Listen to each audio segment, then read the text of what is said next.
Hello les pépites, avec 14 nominations dont meilleur film, meilleur acteur principal, meilleur second rôle féminin et masculin, meilleure photo, meilleure musique, on se demande ce qu'il n'a pas de meilleur. Le Comte de Monte Cristo est, avec L'Amour ouf et Emilia Pérez, l'un des grands favoris dans la 50e course au César. Et perso, je suis tenté de dire bravo, c'est amplement mérité. Même si un petit peu condensé, pour ne pas couper en deux films comme l'excellente version avec Louis Jourdan ou en plusieurs parties, comme pour la mini-série avec Gérard Depardieu, cette version de presque 3 heures file comme une lettre à la poste, ou maintenant plutôt comme un mail avec la fibre.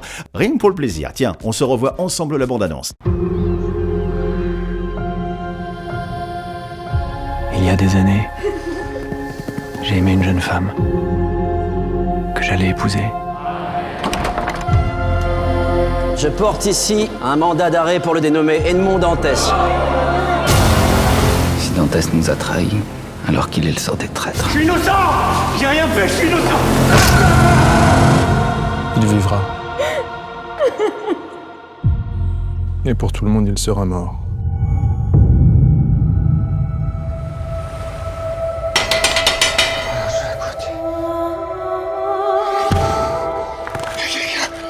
Qui êtes-vous? Je suis l'abbé Faria. Edmond, je te porte du plus grand trésor que la terre ait jamais porté. Et je sais où se trouve le trésor. Mais que feras-tu de cette fortune? Feras-tu le bien ou laisseras-tu ton cœur s'emplir de haine? À partir de maintenant, c'est moi qui récompense. Et c'est moi qui punis. Qui êtes-vous? Je suis le comte de Monte Cristo. Nous prendrons tout le temps qu'il faut pour être prêts. Prêt à faire quoi?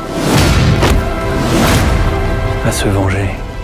Chérie, je te présente enfin le comte de Monte Cristo. Albert, que sais-tu de cet homme? Je me méfie de tout le monde en général et des étrangers en particulier. Je saurai qui est ce monsieur Monte Cristo. D'où il vient. Où il va. Vous n'avez donc aucune pitié?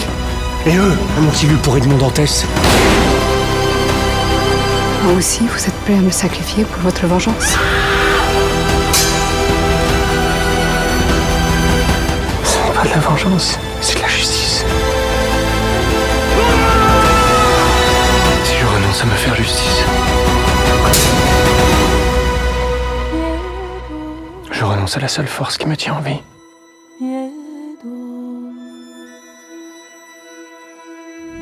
Alors petit bémol, oui j'en ai trouvé un, c'est le maquillage. Sauf quand il est grimé en abbé ou en Lord Halifax, on le reconnaît un peu trop. Même le reste du temps, on sait qu'il est parti 14 ans, mais bon, quand son entourage le reconnaît pas, là faut aller consulter un ophtalmo. La transformation à la patron incognito n'est pas très ouf. Cela mis à part, c'est une réussite magnifique dont le co-réalisateur Pierre de la Patelière doit être fier, tout comme son père, décédé Denis de la Patelière, qui avait aussi réalisé sa version du Comte de Monte Cristo en 1980 pour la télé avec Jacques Weber.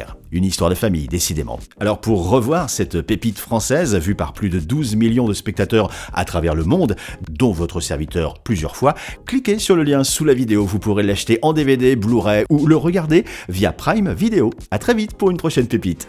Retrouvez les pépites de Pat sur YouTube et autres plateformes de streaming.